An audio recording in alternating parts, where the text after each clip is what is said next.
Uniclac.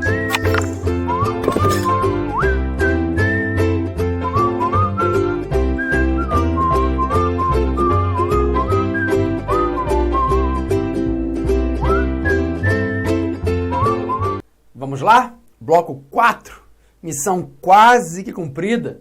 Você que reservou essas 2 horinhas para passar comigo hoje, para aprender mais processo, a prova está chegando, tá difícil, o Renzetti fechar o edital, eu sei, não é fácil, não é nada fácil, é um projeto, é um objetivo de vida que você tem e você vai conseguir assim, na persistência.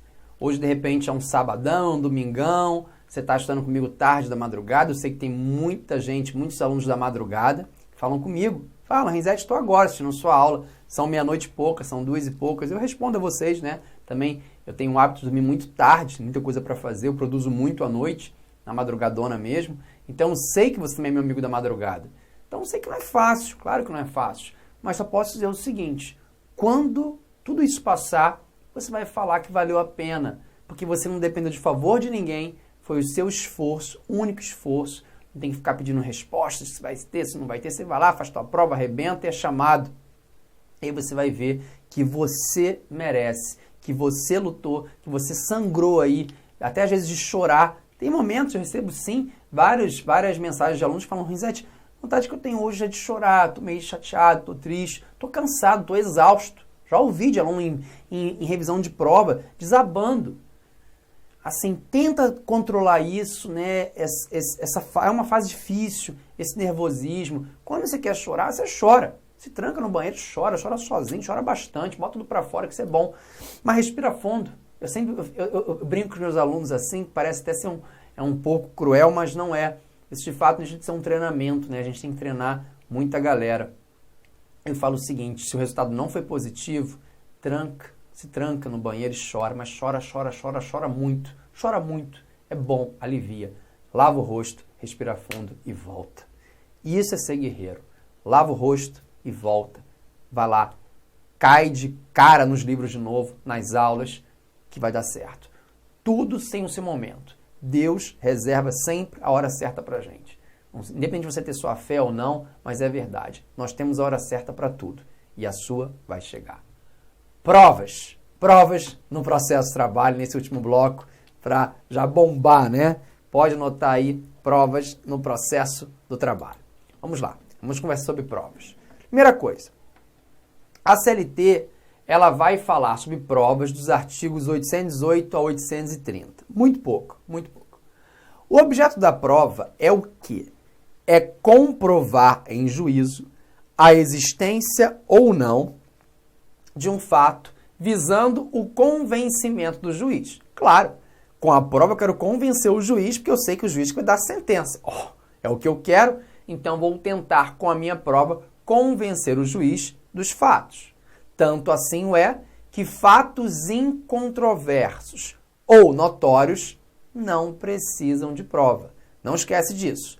Fatos incontroversos ou notórios não precisam de provas. Não tem que pensar em prova em relação a isso. Questões de direito. O juiz conhece direito. Então, questões de direito não precisam de prova. Óbvio que não. Uma vez que o juiz, repito, conhece plenamente direito. Entretanto, excepcionalmente, cuidado aqui, admite-se a produção de provas se o juiz assim solicitar. Então, se você alegar um direito municipal, um direito estadual, estrangeiro, consuetudinário, costumes, o que for, e se o juiz entender necessário, ele vai determinar que você prove. Às vezes ele nem determina isso. Agora, a lei federal, o juiz conhece, não tem que ficar colocando lei federal. Tem pessoas que gostam, né, de encher suas petições, achando, vou provar tudo, enchendo de lei. Lei o juiz conhece. Agora, repito, se for um direito municipal, estadual, consuetudinário, estrangeiro, aí sim, se o juiz requerer, se o juiz solicitar, melhor dizendo, você vai e comprova. Fora isso, não. No processo de trabalho, a gente tem que sempre lembrar que existe o princípio do inquisitivo e do inquisitório, que o juiz dirige, que o juiz é o diretor do processo. Nesse campo probatório, esse princípio é muito forte, porque se o juiz é o diretor do processo, ele, juiz, pode determinar a realização de qualquer prova. Então, pode o juiz, numa audiência, verificar o seguinte: quem são as testemunhas aí? Ah, veio só Maria e João. Maria de um lado, João veio do outro. Beleza. Só que Maria e João, volta e meia, falam tal de Henrique. Rola o Henrique no meio dos depoimentos. Não pode o juiz falar assim, eu quero ouvir esse Henrique. As partes não trouxeram o Henrique. As partes não têm interesse em ouvir o Henrique. Mas o juiz que dirige o processo quer ouvir o tal do Henrique. Isso é possível? Plenamente possível. Artigo 765 da CLT, princípio do inquisitivo ou inquisitório. Os juízes e tribunais do trabalho terão ampla liberdade na direção do processo e valerão pelo andamento rápido das causas, podendo determinar qualquer diligência necessária ao esclarecimento delas. Podendo determinar qualquer diligência, qualquer diligência. Poder diretivo, o juiz é o diretor do processo. Agora, atenção. Acordo coletivo de trabalho, convenção coletiva de trabalho, sentença normativa e um regulamento empresarial devem ser provados em juízo. Presta bastante atenção, o caso é prático, mas vale para a prova. Nós sabemos, já estudamos direito do trabalho, né? Que o artigo 7º, inciso 16, traz lá o adicional de horas extras de no mínimo 50%. Então, se eu trabalhar além da 8ª hora diária e 44ª semanal, eu vou receber as horas extras, que é a hora normal, acrescido de um adicional de no mínimo 50%. Mas pare e pense. A categoria daquele reclamante, daquele empregado, tem uma norma coletiva. Tem uma convenção coletiva que diz que se eles trabalharem além da jornada normal, vão receber um adicional de horas extras nunca inferior a 70% sobre a hora normal. Observa, a Constituição fala em adicional de no mínimo 50%. A convenção desse reclamante fala em no mínimo 70%. Mas o juiz vai adivinhar isso? Claro que não. Se o advogado foi preguiçoso e não correu atrás da convenção coletiva, não juntou essa prova nos autos, o juiz não vai dar adicional de 70%, mesmo que falem de boca na audiência, claro que não. Por quê? Porque não veio a prova que é a norma coletiva, disciplinando um adicional superior à Constituição Federal. Se eu não tenho essa prova, vou oferecer o mínimo garantido pelo ordenamento, que é 50%. Fechado? Cuidado em relação a isso. Muito bem. Existe um princípio no campo probatório muito interessante, que é o princípio da comunhão das provas. Na prática trabalhista, quando vocês estiverem no TRT, eu já ouvi isso diversas vezes, vocês vão ouvir algumas partes falando o seguinte: ah, essa prova é minha. Ah, não, essa prova é outra.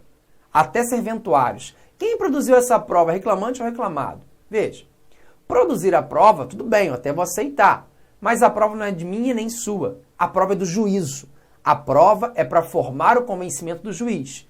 Então não existe quem é a prova. A prova, ela é do juízo. É do mundo dos autos, é do mundo do juízo. Artigo 371 do CPC de 2015 vem e diz: o juiz apreciará a prova constante dos autos independentemente do sujeito a que tiver promovido, e indicará na decisão as razões da formação e de seu convencimento. Então, princípio da comunhão das provas, a prova é dos autos, a prova é do mundo dos autos, a prova não é das partes. Cuidado, a parte produziu a prova dela, isso não existe. A prova é para formar o convencimento do magistrado. Muito bem. Quando eu falo em ônus da prova, não é sempre que eu vou falar em ônus da prova. E eu só vou falar em regra de ônus da prova sempre que eu pressupor uma inexistência ou insuficiência de provas no processo do trabalho. Então, vou falar em ônus da prova na hipótese de inexistência ou insuficiência de provas nos autos aqui no processo do trabalho. Pois se eu tenho prova no processo, está lá a prova bonitinha, não há que se falar em ônus da prova. Nós já falamos que o princípio da comunhão das provas, não existe negócio de a prova é de um, a prova é do outro, a prova é do mundo ali dos autos. Então, se eu tenho a prova, aplicando o princípio da comunhão das provas, não há que se falar em ônus da prova. Agora, se eu não tenho prova, ou se as provas são insuficientes, aí sim eu passo a analisar as regras do ônus da prova. O que a CLT fala sobre regra de ônus da prova? Ela fala isso daqui, artigo 818. A prova das alegações incumbe a parte que as fizer. A prova incumbe a parte que as fizer. das alegações, né? Então, se o reclamante alegou, prova. Se o reclamado alegou, prova. A princípio parece meio vazio, não parece? Parece. Olha o que diz o novo CPC. Reproduzindo, tá? O artigo 3.3 do CPC de 7.3, igualzinho. O ônus da prova incumbe a quem? Ao autor, quanto ao fato constitutivo do seu direito. Ok.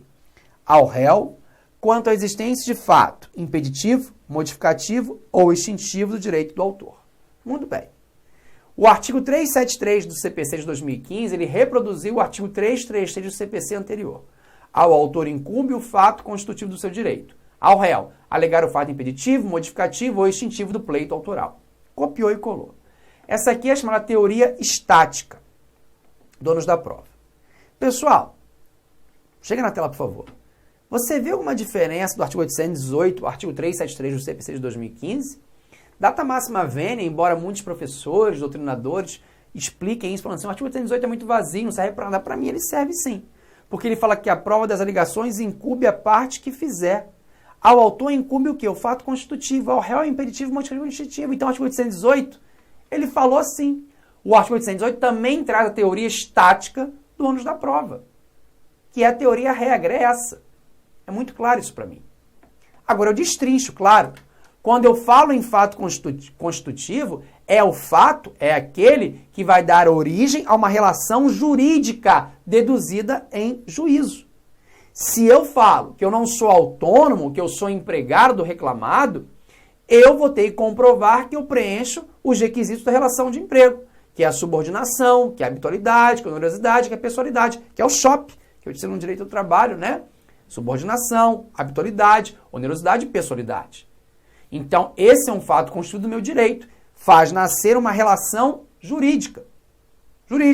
Então, se eu alego que eu sou empregado, eu vou provar, eu reclamante, que eu preencho os requisitos da relação de emprego. Acabou. Isso é um fato constitutivo. Muito bem. Se o reclamado apenas nega o fato constitutivo, nunca vi na minha frente.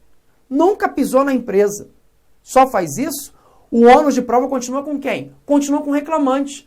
Continua com o reclamante o fato constitutivo do seu direito. Provar que ele é empregado. Reclamado negou. Nunca vi na frente. Nunca vi na empresa. Então o ônus continua com o reclamante. Tudo bem? Tranquilo? Agora, o que seria um fato extintivo? O fato extintivo é aquele que põe fim àquela relação jurídica deduzida em juízo, que é a prescrição, que é a decadência, que é o pagamento do débito. Olha, ele falou que é meu empregado? Sim. Mas ele foi dispensado há 7, 8 anos atrás. Acabou. Prescreveu.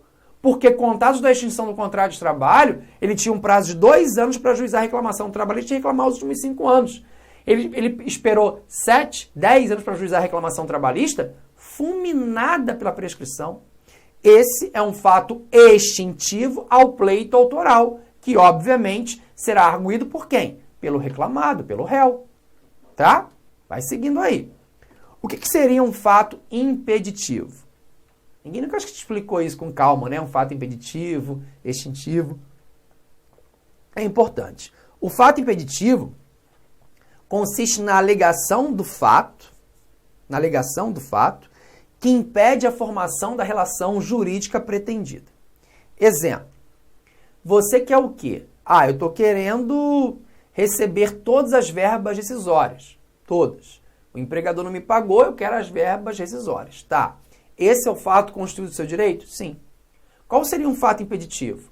O reclamado comprovar que você foi dispensado por improbidade. Que você cometeu uma falta grave, justa causa. Se você foi dispensado por justa causa, você não tem direito a nada. Só ao saldo de salário e férias vencidas não gozadas, se houver. Se houver. Fora isso, você não tem direito a nada. Então, a justa causa seria um fato impeditivo ao pleito autoral para receber as verbas rescisórias. Ok? Já o fato modificativo, como já diz, ele altera a relação deduzida. Altera a relação deduzida. Veja, qual é o seu pedido? Horas extras. Horas extras. Eu trabalhei além da 8ª hora diária e 44ª semanal. Então, eu quero horas extras. O extraordinário tem que ser provado. Você vai provar? Vou. Beleza, você entrou com a ação pedindo horas extras. O reclamado vem e fala, tá, vamos lá. Parte dessas horas aí foi feita a compensação. Parte dessas horas teve banco de horas. Opa! Então, isso é um fato que modifica o pleito autoral. Você queria todas as horas extras, só que parte já foi paga, parte foi compensada. Neste caso, apresentado um fato modificativo ao seu pleito. Tudo bem? Tranquilo? Muito bem, pessoal. Onde eu vou chamar a sua atenção agora? Presta bastante atenção aqui. O artigo 373 do CPC de 2015, que nós já vimos, é o clássico. O ônus da prova incumbe a quem? Ao autor, para o fato constitutivo. Ao réu, já vimos, para o fato impeditivo, modificativo ou extintivo. Essa aqui é a teoria estática do ônus da prova. Teoria estática do ônus da prova. O novo CPC mudou um pouquinho isso daqui. Como? Ele trouxe a teoria dinâmica do ônus da prova, dizendo o seguinte: o juiz, claro, mediante decisão sempre fundamentada, óbvio, pode alterar esse lance aqui. O juiz pode tirar essa regrinha de fato constitutivo ao autor? Não. O juiz pode determinar o ônus probatório para quem tem a melhor condições de provar, para a parte que tem a melhor condições de provar, afastando essa regrinha de um faz isso e o outro faz aquilo. Olha aqui o parágrafo 1º. Nos casos previstos em lei ou diante de peculiaridades da causa relacionados à impossibilidade ou a excessivas dificuldades de cumprir o encargo, nos termos do caput ou a maior facilidade de obtenção da prova do fato contrário, poderá o juiz atribuir ônus da prova de modo diverso. Ônus da prova de modo diverso, desde que o faça por decisão fundamentada, já falei, caso em que deverá dar à parte oportunidade de se desincumbir do ônus que lhe foi atribuído. Então, claro, o juiz pode, como é que eu posso dizer aqui, reverter essa ordem da teoria estática. É possível. Mediante decisão fundamentada, ele falar quem prova o quê. E quem prova é que vai ter melhores condições de provar. É claro que afastamos aqui a prova diabólica. Não posso dar uma prova, dar um ônus, um fardo, para uma pessoa que não pode provar nada. Tanto assim é que o parágrafo 2º vem e diz: a decisão prevista no parágrafo 1º deste artigo não pode gerar situação que a desincumbência do encargo pela parte seja impossível ou excessivamente difícil. É a prova diabólica. Isso não existe, não cabe. O TST, no artigo 3º, inciso 7, da Instrução Normativa 39 de 2016, diz que eu aplico sim a distribuição dinâmica do ônus da prova, o artigo 373, parágrafo 1º e 2º do CPC ao processo de trabalho. Olha que interessante. E aí, eu quero que você me dê aí um exemplo dessa distribuição. É fácil. Você quer ver? Atenção que está no seu edital, isso lá em Direito do Trabalho. A Lei Complementar número 150 de 2015, no artigo 142, ela vem e fala o seguinte: ela dá um encargo para o empregador doméstico. Então, a Lei Complementar 150, lá no artigo 42, dá um encargo ao empregador doméstico arquivar os documentos comprobatórios daquele contrato de trabalho, respeitado, é claro, o prazo prescricional. Vai ficar guardando aquilo ad eterno. Mas, por enquanto, tem o prazo prescricional, cabe ao empregador doméstico arquivar aquela documentação. Ok, se amanhã o reclamante, empregado doméstico, ajuiza uma reclamação trabalhista pedindo horas extraordinárias, quem teria a obrigação, aplicando a teoria estática de provar essas horas extraordinárias, seria o reclamante, porque é um fato constitutivo do seu direito. Beleza, teoria estática do ônus da prova. Só que para e pensa, como a lei já trouxe essa obrigação para o empregador, está provado que, por lei, pela própria lei, quem tem as melhores condições de provar que o empregado fez ou não fez horas extraordinárias é o próprio empregador. Neste caso, o juiz poderia afastar a teoria estática, o fato constitutivo compete ao autor, não, e determinar, fundamentado pela própria lei, que o empregador doméstico prove que o empregado fez ou não horas extraordinárias, mostrando os cartões de ponto, por exemplo. Exemplo clássico da teoria dinâmica do ônus da prova. Aí está. Clássico, clássico, clássico. Então, ficar muito esperto em relação a isso. Agora, cuidado ainda no CPC, no artigo, deixa eu voltar aqui, 373, que ele fala assim no parágrafo 3º, ó, não vai viajar muito não. A distribuição diversa ônus da prova também ocorrerá por convenção das partes, salvo quando recair sobre direitos indisponíveis. Pode parar aqui, porque é tudo nosso direito indisponível. Não cabe. Não cabe por convenção das partes mudar o ônus da prova. Não. Aqui o empregado é parte fraca, o reclamante é parte fraca, via de regra, é a parte hipossuficiente da relação. Não, não. Siga a regrinha. É só quando a lei determinar, o juiz, em decisão fundamentada, poderia alterar, atribuir isso aí.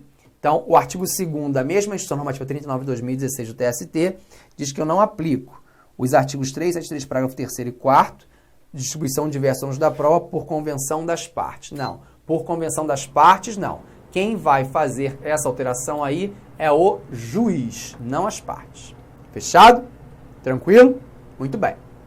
Vamos então agora passar a analisar o que vai despencar na sua prova. São os casos específicos descritos na jurisprudência do TST. Ah, não cai, vai nessa. Sobre ônus da prova. Primeiro, nós temos que lembrar da aula de Direito do Trabalho do seu professor Rogério Renzetti, aquele maluco que deu essa aula, que ele falou que o princípio regra é o princípio da continuidade. Empregado é contratado pelo empregador, ou seja, celebrado um contrato de trabalho, a regra é que esse contrato perdure até o final. Essa é a regra mais do que básica. Pois bem, então de quem é o ônus de provar o término do contrato de trabalho? O ônus de provar o término do contrato de trabalho é do empregador. Do empregador? Do empregador. Porque, em regra, o empregado não pede demissão. A regra é o princípio da continuidade. Então, quem vai provar o término do contrato de trabalho é o empregador. Essa é a regra. Se houver dúvida, se o contrato é determinado ou indeterminado, prevalece a regra que ele é indeterminado. O princípio da continuidade tem que ser o norte. Súmula 212 do TST, olha aqui. O ônus de provar o término do contrato de trabalho quando negados a prestação de serviço de expedimento é do empregador, pois o princípio da continuidade da relação de emprego constitui presunção favorável ao empregado. Como é que seria esse negado à prestação de serviço? Você, reclamante, juiz de uma ação dizendo, sou empregado, sou subordinado, trabalho com habitualidade, com onerosidade, com pessoalidade. Beleza. O empregador reclamado apenas nega. Se ele apenas negar, nunca te viu, o ônus continua com você, reclamante, empregado.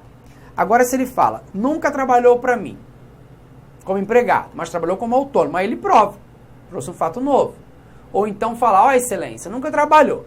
Mas se vossa excelência entender que ele trabalhou, nunca mandei embora. Ele pediu demissão.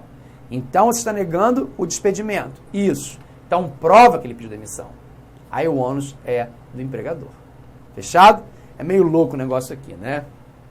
Mas é assim mesmo. Todas as comunicações, as notificações que saem da Justiça do Trabalho, presumem-se recebidas pelo seu destinatário no prazo de 48 horas.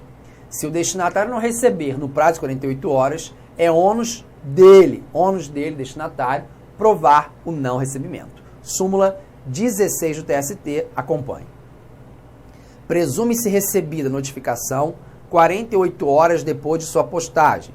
O seu não recebimento ou a entrega após o decurso desse prazo constitui ônus de prova do destinatário. Aí a prova vai ser do destinatário. A carteira de trabalho do empregado deve ser anotada. Sim? Sim. Em que prazo? 48 horas. Ela direito ao trabalho? Também sei um pouquinho de direito ao trabalho. Em 48 horas. E nela vou anotar a admissão, a remuneração e condições especiais se houver. Opa! Remuneração. Vou anotar lá o salário do empregado, R$1.000. Mas todo dia 25 eu dou para ele mais R$1.000 por fora. Qual é o salário desse empregado? Os 1.000 da carteira ou os 2.000 somando com o por fora? R$2.000. Isso quer dizer o quê? Que o que estiver anotado na carteira de trabalho não gera uma presunção absoluta de veracidade. Gera uma presunção relativa. Se eu comprovo que eu ganho mais 1.000 por fora, o meu salário não é de 1.000, o meu salário é de R$2.000. Esse por fora entra sim com minha remuneração. É a súmula 2 do TST, por favor. As anotações apostas pelo empregador na carteira profissional do empregado não geram presunção absoluta, ou seja, iure et de iure, mas apenas iuris tanto, apenas uma presunção relativa de veracidade. Se ela é relativa, ela pode ser derrubada por qualquer outro meio de prova em direito admitido. Fechado? Muito bem. Eu quero que você me responda uma pergunta agora. Vamos comigo na telinha aqui? Vou abrir uma telinha branca. Quero ver se você está com muita atenção. A Renzete é o último bloco, estou cansado. Calma. Temos aula ainda. E me responda o seguinte. Vou te contar uma situação. Aqui tem 3 empresas. A empresa A, a empresa B e a empresa C. A empresa A, ela tem 8 empregados. A empresa B, ela tem 9 empregados. E a empresa C, ela tem 10 empregados. Empresa A, 8 empregados. Empresa B, 9 empregados. Empresa C, 10 empregados. Minha primeira pergunta é: qual ou quais dessas 3 empresas podem ter cartão de ponto? Todas. Todas as empresas, a B e a C, podem ter cartão de ponto para controlar a hora dos empregados. Tá. Segunda pergunta. Qual ou quais das empresas, fica na tela agora, A B ou a C, devem obrigatoriamente, necessariamente, ter o cartão de ponto? A B ou a C? Então marca a alternativa aqui, vamos lá. Vou marcar a B ou a C, a B ou a C? Nenhuma! Nenhuma das 3 empresas deve ter o cartão de ponto obrigado, porque o artigo 74, parágrafo 2º da CLT, fala que empresas com mais de 10